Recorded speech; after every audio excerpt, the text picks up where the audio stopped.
Hello everyone, welcome to the presentation video of Group 9 titled Implementation of Cloud Storage Architecture in Google Drive. This group contains of me, Frans, Mukuan, and Muladi, Aprianto, Manalu. So, what is cloud computing? Basically, it is contains of cloud. Cloud is the internet, and computing is defined as a computer. So, cloud computing is a process of processing computing power through the internet network, which has the function of being able to run programs through computers that are connected to each other in the internet at the same time. What is cloud storage? Cloud storage is a bit different with cloud computing. So cloud storage is the service in which user data is remotely maintained and managed, as well as the backup and be stored. So the service of cloud storage is available to the users over the internet. In this concept, user will store their files online using the internet to external servers maintained by the cloud storage service providers. So, what is Google Drive? Google Drive is a service that offered by Google that allows you to store and share files online. The service was launched at April 24 on the 2012, and then it provides 5 gigabytes of storage at first, but for now it is 15 gigabyte for everyone, and then the additional storage can be purchased for a monthly fee. So the goal of Google Drive is to provide a central place to store your data online so that it can be accessed by everyone from anywhere.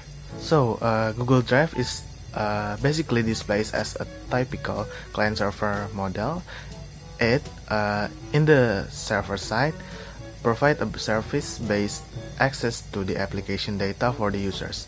In the client side, as what the Professor Irvin say, it can be considered as a hypertext system, and the process that users upload, store, and download the files is actually a process of encoding and decoding between the web browsers and the individual device of the users. And in the next presentation material is a workflow code storage architecture on Google Drive.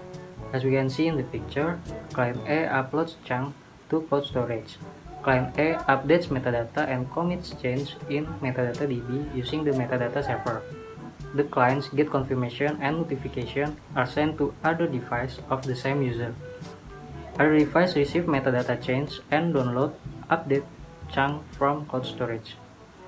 Client can interact with the storage through file processing server to send and receive object from it. It holds only the files. Metadata DB keeps the data of the chunk size and numbers of files.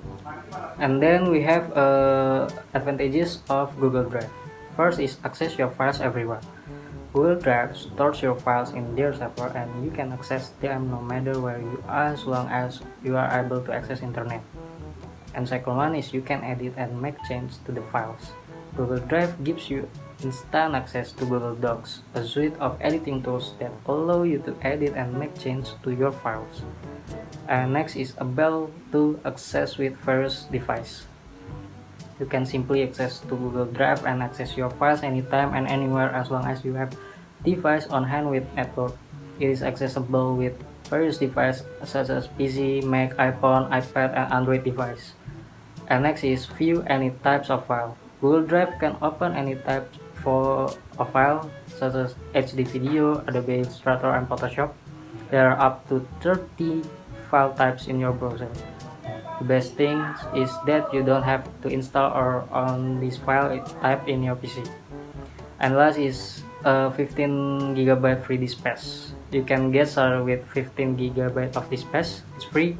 You can store everything you want with this 15 GB of disk space. You can choose to upgrade to 25 GB for $2.5 per month, or 100 GB for $5 per month, or even 1 terabyte. Okay, besides having advantages, Google Drive has disadvantages, namely dependency on internet speed. If the internet connection is slow or unstable, we might have problem accessing or sharing the files. Second one is dependency on third party. A third party service provider or company is responsible for the data stored, and hence it becomes an important prerequisite in selecting a vendor and to examine the security standards prior investing. And last is high cost for huge data. Require a large amount of storage may also find costs increase significantly even after the first few gigabytes of data stored. Okay, at the end we have a conclusion is Google Drive with a great deal of promise are not designed to be high-performing file systems, but rather extremely scalable, easy to manage storage systems. They use a different approach to data resiliency, redundant array of inexpensive nodes, coupled with object-based or object-like file systems and data replication, or multiple copies of the data, to create a very scalable storage system. Okay, so that's all from me and group 9. Thank you so much for your attention, and I would like to apologize if there are some mistakes, and that's all from us. Thank you.